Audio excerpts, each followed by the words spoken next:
Hey guys, Karen here with, of course, Whiskey Sour. Hope you guys are doing really great.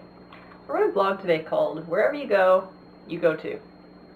I had a lot of direct and indirect commentary surrounding that starting over blog that I had done, and it's still amazing to me how many people are waiting for an environment change, a physical environment change, for their lives to change. And I giggled a lot because that is totally what I was doing for a really long time. My biggest transition was about 5 years ago, coming from Ontario to Los Angeles, and the biggest change that I noticed was sun every single day, with the exception of a few weeks in the year where it would rain. The landscape felt very different due to the surrounding hills around me, which is where I like to go walking a lot. I grew up with those kind of flat country cornfields all around, and it's one thing to come from a small town and go to a big town. I noticed a really big change driving from my small town to Toronto years ago. Toronto seemed really intimidating at that time, where I didn't have my driver's license that long, and the 401 in that Gardner distress way I call it, for those of you who know what the Gardner is like. That scared me a lot. It was too fast, it was too many cars, it was too many lane changes, it was too many ramp changes, it was all that stuff, and just really confusing. And by the time I'd get to my auditions or whatever I was going to Toronto for, I was just completely frazzled and white-knuckled by the time I got there. Then I did some kind of music-y, toury stuff that I did, we won't talk about, in New York City. And I did some stuff around there. And I gotta tell you, after being in New York, Toronto just looked like pretty much like my small town. And New York, the New York people, they're very upfront and they're very loud, but they're super crazy and very creative in a good way. And I love New York so much for that reason. I like how dark the people dress, and I like how fast you can get around the town and everything. To me, Los Angeles is just way too spread out.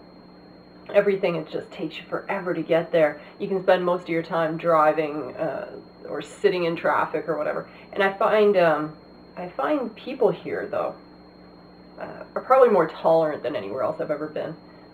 They're very tolerant of the differences between us, very open to creativity. There's a joke with Canadian artists that if you get recognized in Canada, or you'll only get recognized in Canada if Los Angeles will recognize you first. And I'm not sure where that saying comes from, but I suspect people can feel very free to be themselves here without the judgment, and I really like that. The thing is this, I spend way too much time in all my transitions looking for those external changes. A fresh coat of paint in our living room can certainly make us feel better when we're in the room and it's a nice new welcome change or whatever. And I believe color has its place. I believe surroundings have their place.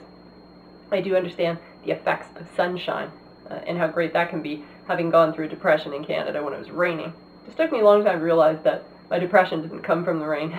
You know, although I believe that SAD exists, that seasonal affective disorder, I believe that that exists, but that's not the problem with people. That can usually just make the whole environment seem worse. I feel like sometimes we need this environmental change just to give us some breathing room to figure it all out. My issue before moving here was that I lived in a very angry, infected environment, and I was just too mad or too sad or just too constantly bombarded, and I couldn't just breathe. I couldn't just sit back and breathe. And I got to the point where I couldn't even catch my own breath. I've always said I wasn't really running from a problem, but running to a solution. But now when I look back, it wasn't even a solution I was looking for out in the world. I was just looking for some stillness, wherever that was. And so therefore location doesn't mean as much to me. I just needed the stillness so I could figure it all out. And, you know, I just needed that mentality of, just let me think for a second, would you? You guys probably felt that before. It's like, can you just give me 5 minutes to just think? Can you just not bombard me with all your stuff so I can just think for 5 minutes? It's kind of that thing. In looking back, it really wasn't that solution that I was running towards. It was that stillness. And the best part of my growth did come from when I was living right in that storm. I didn't know that at the time. I started off by being silent, and I would withdraw, and then I would break out in this anger, and then I'd retreat back into my sadness and my silence. And it was a horrible ritual of just attack, retreat, and I was in my own foxhole, essentially. And that is massively tough on your emotions after a while. I started looking for solutions outside of that. I would say different things. I would try to say different things with a new angle. Once I felt like I had exhausted all those angles in 20 different languages or dialects, I just decided it was done. That was enough of that situation after I felt like I truly exhausted it. And when I wanted to actually take my own life, that's when I knew I had to get out. And I would hate to think people couldn't get out of their unhealthy situations unless they reached that particular edge on the cliff, and that's an awful place to be. What I was able to do, though, was something that you might have heard in the one song I wrote, that funeral mute song, that bite my tongue and bide my time. That was part of me having a game plan, and I needed a certain amount of period where I would just not say anything and just wait and just let it all work out the way I needed it to work out. So I did everything I was supposed to change everything, and it took a really long time. My situation was clearly a case where massive change had to happen, and anybody who knew my previous situations, massive change had to happen, or I was really going to go down that the spiral into the drain. I was just simply going to die. It was just that simple. And the one thing I hated that I had to put on hold at that time was working on my character, because if you are almost that far gone, there's just things you have to do in a survival mode just to get yourself up to speed quickly, and then you can start to work on these things. But it wasn't until I was surrounded by some really cool people who inspired me to want to improve myself did I attempt this working on my character. I realized that parts I didn't like came along with the move. This wherever you go too. These bad parts of me actually came with, and I wished I could have just left those back there with all the other people and problems and stuff that were going on. But as it turns out, there is just no dumping ground for the bad traits. There's no one pile in the middle of the city somewhere, or a big truck that can deport it from the city. They don't stay at the last house or apartment you lived in. They just don't stay there. The newness of environment gave me a chance to breathe, and that was good. And I have no regrets. Best thing I ever did. But I still had to face those demons eventually. They still creep up. But if you can just do it when you can breathe, when you can simply breathe, it's just a little easier to sort it. That's all.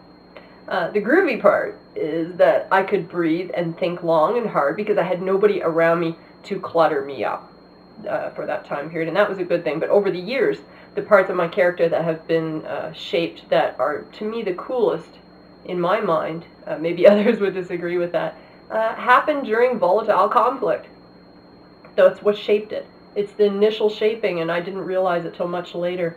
If I could take a deep breath and just listen to a hot-headed client instead of yelling back at them, I would check mark a little point in my own mind, like, good job, Karen, you did that.